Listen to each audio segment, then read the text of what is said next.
Hola, estudiantes. Well, we're going to start looking at indirect object pronouns in Spanish today. Now, before we do that, I want us to go over them again in English, just so you can have an English example to refer back to. So remember, the indirect object pronouns always answer the question, for whom or to whom, okay? So let me give you an example. In English, a sentence could be, I make supper for him, okay? So supper, supper is going to be your direct object, and the way you know that's your direct object is because it answers the question what. So you say, I make what? I make supper. So supper is your direct object. So down here I put the DOP down here, so you can see that. Okay, just a second. Okay, so that's the direct object, okay? So we're not going to deal with the direct object, though, in this lesson. We're going to be dealing with the indirect object. So, I make supper, okay? So, the indirect object answers the question for whom or to whom, okay? So you say, I make supper, and then you say for whom or to whom? Well, the sentence goes on to say for him, okay? So, for him is your indirect object, okay? That's your indirect object. Okay. So I was going to tell you too that in your indirect object, you can either have a pronoun like him, or you can have, like Sarah here, you can have a noun, a proper noun, Sarah or him, or Michael, or the boys, or the students, okay? Alright, so let's look at another example. We give apples to Sarah. We give what? Apples. So apples is your direct object. Now we give apples to whom or for whom? So here, to whom would be the question answered, so it's to Sarah, okay? So to Sarah, or Sarah is your indirect object, okay? So if it answers the question to whom or for whom, that is your indirect object in the sentence, okay? So that's what we're going to be replacing with a pronoun in Spanish, okay? Just the indirect object pronouns. In the past we did the direct object pronouns, and this time we're doing only the indirect object pronouns. Okay, so let's look down here. The indirect object pronoun tells us where the direct object is going. So up here, where was that supper going? It was going for him, right? So him was the indirect object. Where were those apples going? Well, it was going to Sarah, so Sarah was the indirect object. Okay, so let's go over here and go to the next example. I'm changing our soothing sounds. Okay. So, sometimes indirect object pronouns, sometimes they have direct objects that are understood. Okay, so let me show you some examples of those. Like if you saw this sentence, it said, my mom writes to me weekly. Okay, so the direct object really isn't written in here because it doesn't say what she's writing. It's understood that she's talking about a letter. So when I say something is understood, I mean that you understand that it's a letter, but it's not actually written here in the sentence. So the direct object is understood. Okay, so but still you still have a indirect object. You say, well, who is the letter for? Who is she writing it to or for? And it's going to be to me, so that's your indirect object. And anyway, so that's how you know what it is. I'm just trying to show you that sometimes in sentences the direct object is not always just written clearly. Okay, so if it was going to be completely written out, I put this down here. My mom writes me a letter. So letter would be the word that they left out, weekly. My mom writes me a letter weekly. So sometimes in sentences a direct object is left out, but it's understood. So let's look at another example. She told him. Okay, right here's where I am. She told him.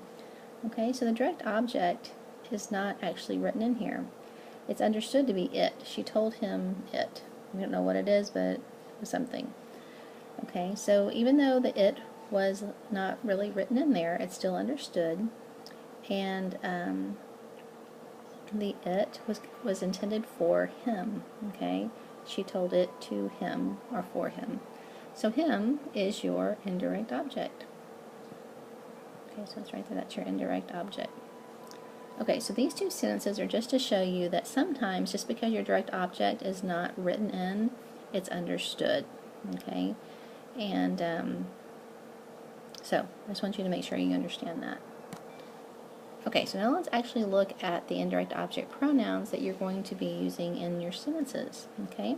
So don't forget that an indirect object pronoun takes the place of the name of the indirect object in your sentence.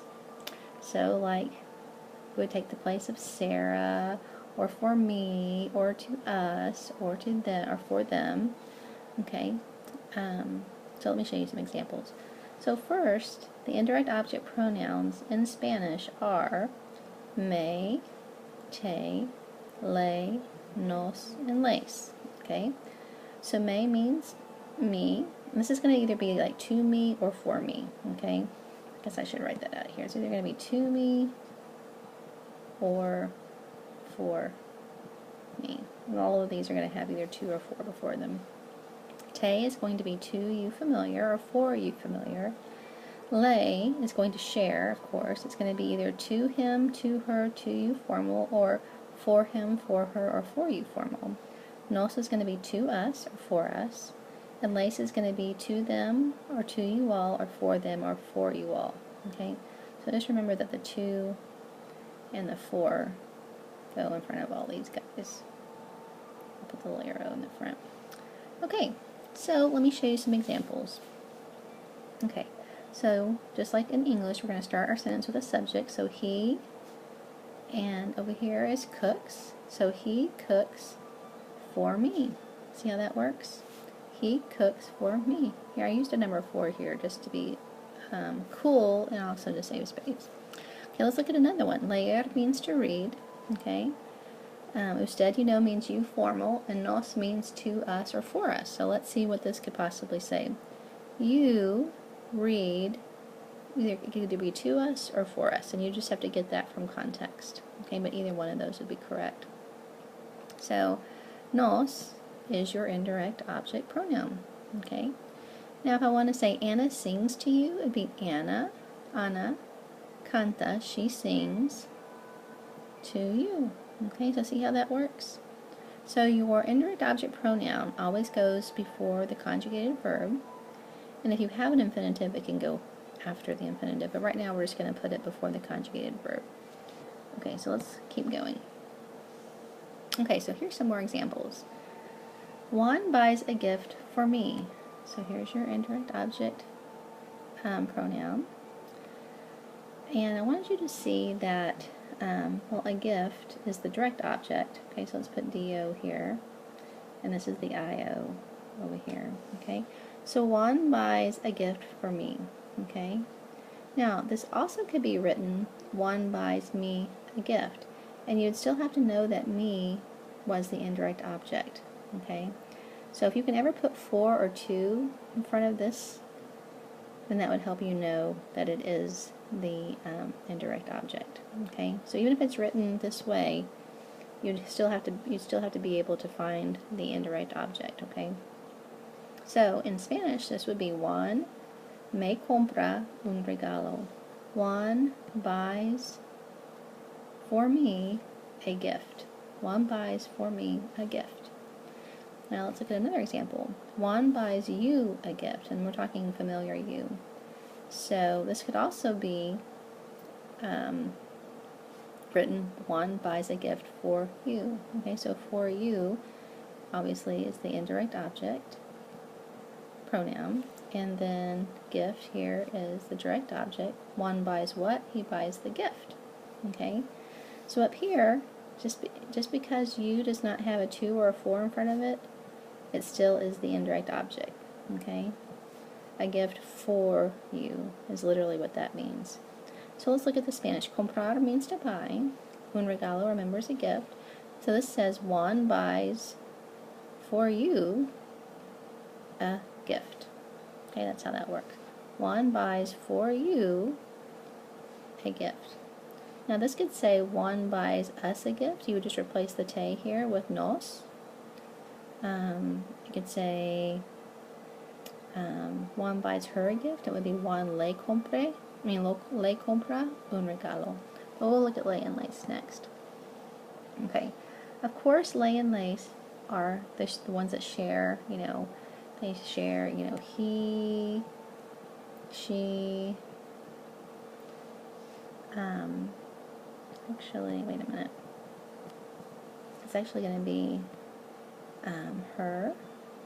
It's going to be to her or to him or to you formal. Remember all those? Okay, so they share those, and this one shares them, to them, for them, and to you all, or for you all. Okay, that would be lace.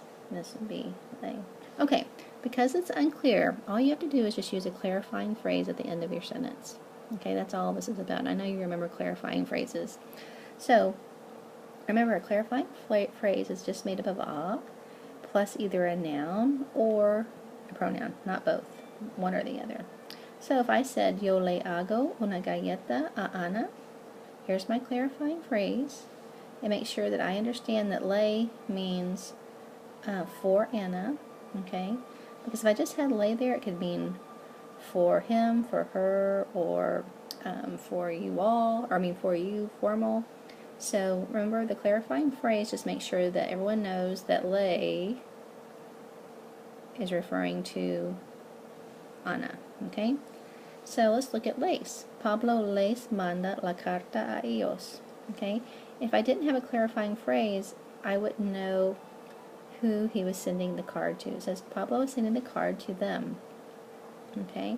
So a ellos is the clarifying phrase. Look, it has an a plus a pronoun.